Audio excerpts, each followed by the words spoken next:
We're back. We look really similar.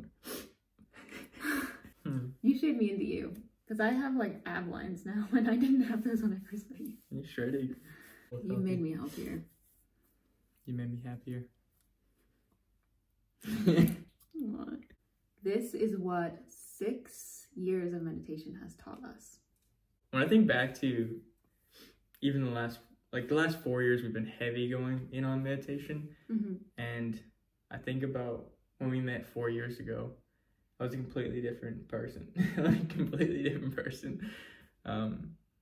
Well, you're the same person to me, but you just have a lot less baggage you're carrying, it feels like. Yeah, I guess, a lot less trauma and pain. To give reference, like I was drinking a pack of vodka every day. Yeah, I think they're called nudes. But drinking a pack of nudes. You know, like using substances to a point of like, not just for fun, but like to self-medicate, just to get rid of all the baggage, or like to ignore all the baggage. When we started meditating, that like forces you to look at it all. Yeah, which was very, very painful to start. Like extremely painful.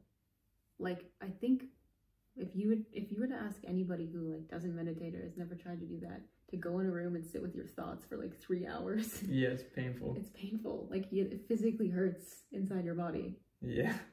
Yeah, even I was at a point where I wake up with anxiety every day, like massive anxiety, but also at night I have to flood my mind with something, or like TV or something like that, because sitting there in stillness is so, because you're comfortable, because all the stuff would come up.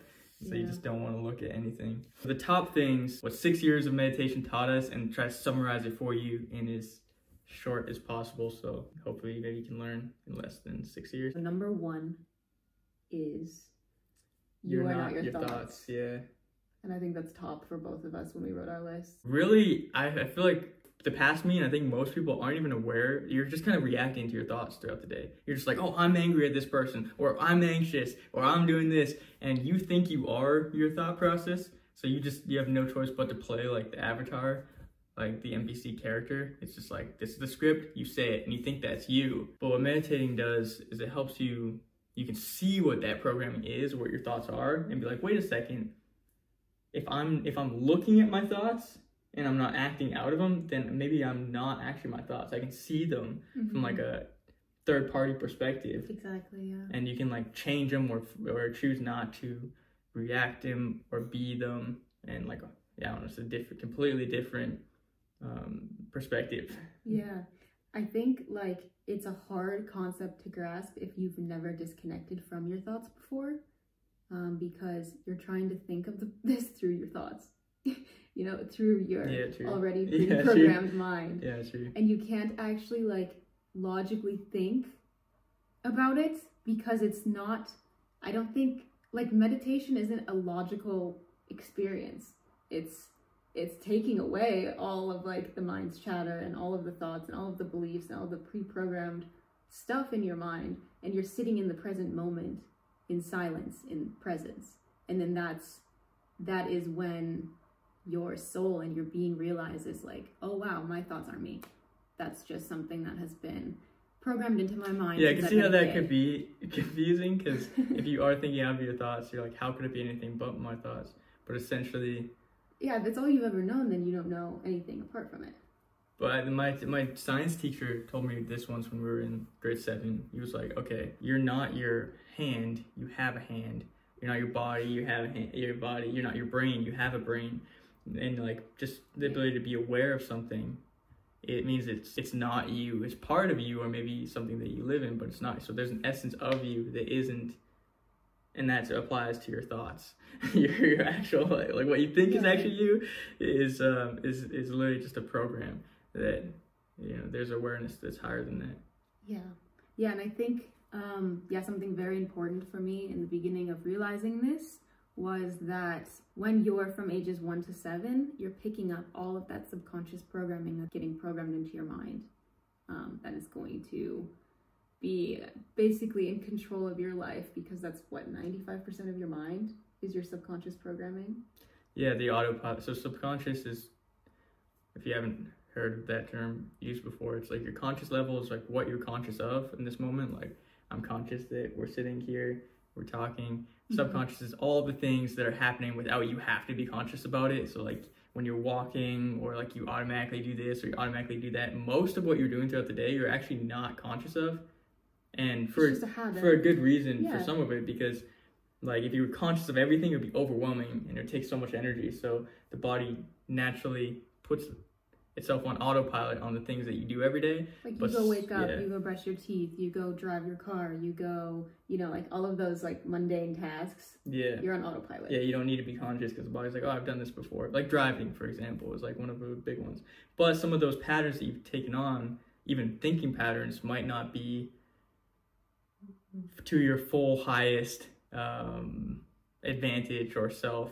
And a lot of them could be, or most of them are taken on, like you were saying, from like 1 to 7, that those are taken on through influences like your parents or people around you that are giving you those patterns early on, and they might not be like, synonymous with your best version or self that you want. With your highest self, especially if it's a belief system outside of alignment with a loving emotion, you know? Yeah. If it's something that you are believing that causes pain to you to believe, and you have to interact with that every single day and then live that belief system over and over again, then that not only does your body get addicted to that emotion because it's such a programmed habit for you, but it's not serving for you or for other people.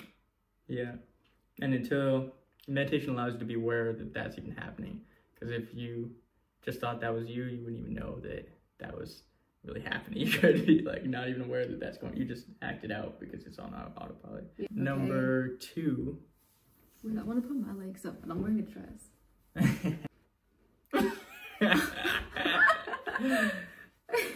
This is one that I've only recently realized, and it's because I think our awareness level has significantly increased in the past 4 years, because the more you become aware of your programming, the more you're just aware, and then the more aware you are, the less you are in the cycle, is realizing that you are already completely fulfilled, completely whole, completely of love and of peace, and that you don't actually have to go outside of you or outside of yourself to go get that from anybody or anything, that it's already within.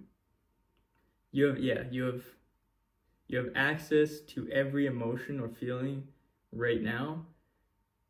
Our world tends to, and we naturally tend to, because pretty much everything in the world is designed around that, to make money, but or to persuade people.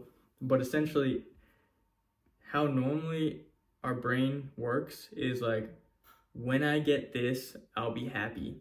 You know, when I have enough money, I'll feel secure. When I have the right relationship, I'll feel loved. When I do this, and so it's always like, when this happens outside of me, then I get to feel this. But what you're actually looking for is the feeling of like feeling this. It's like, but you're making yourself have to go through an external step to feel that way. Whereas you can access that feeling right now. And actually, if you access it now, you see, because your reality is created by how you feel, and you can only experience as much as you can feel.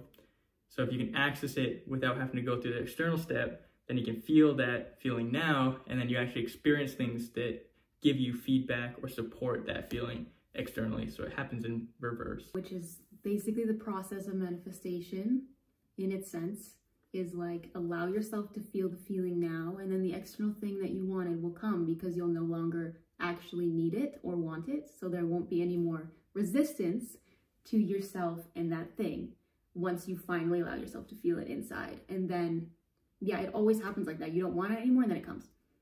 Because you finally surrendered it, because you allowed yourself to have that feeling within. Yeah, you take away the distance that you've created. Like, if you say, you know, I want that thing so I can feel this, you don't allow yourself to feel that because of it's outside of you and it's far away. But when you take away the, it being far away, and you experience it now, you allow yourself to experience it. I think a good way to showcase this for the mind, so it's not like, it's a little bit tangible. You can take an example, like, for example, feeling wealthy. Let's say that you were pitching a business idea to an investor. If you had the thought process of like, oh, once I get an investor's approval, then my company will be worthwhile and I'll be wealthy. Okay, but that's the energy that you're portraying when you go to that person. It's like, I'm not wealthy right now, and my company is not valuable yet because I don't have this external thing, and it's actually going to push away the possible investor. Whereas if your company itself, you felt the security and the value, and it's thriving in its independence, then it's an attraction force for a potential investor or for like a relationship. Like if you feel, you know, like the most attractive thing is someone's confidence or their self-love in being themselves. It's an attractive force, is like a level of self-love is the natural attraction force. So if you're able to feel that without needing external validation, then it actually pulls in the external validation. Oh, we are one. Oh yeah, we are one. This one I think is, yeah, we are one is an interesting one. We're all one. This I feel like a lot of people have trouble with understanding unless you've experienced this feeling Of oneness.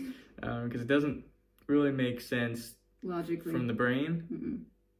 No. But it is something powerful that I think in any given deep spiritual experience you will come to the revelation of. You know the quote, what people do to you is a reflection of them and not you. Exactly, yeah. Is the exact essence of that. It's like we are all one in the same being, but the way that you treat me is based on how you feel about yourself and you think about yourself inside. And that reflects on how you treat me, and vice versa. The way I treat you is how I feel about myself. You can only see in other people what you feel about yourself. So the reason why somebody will trigger you or make you mad or trigger an emotion is because that ignites something within yourself that they're reflecting. So it's never like, oh, that person's doing this to me. They're simply a mirror that's showing you a part of yourself that you are, you know, really resistant to or are really attracted to. And you experience versions of yourself through interacting with other people. We all kind of mirror and reflect each other. And this is because you can only take in such a small portion of what's actually there.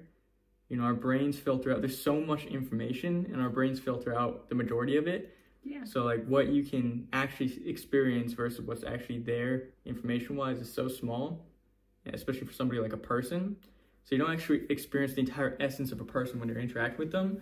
You experience a small shaped, sculpted bias that you create and reflect and only see that portion of the person that gives you feedback of that bias. So you're not seeing the person in their wholeness. You're seeing a reflection of them that fits the narrative that you're playing out.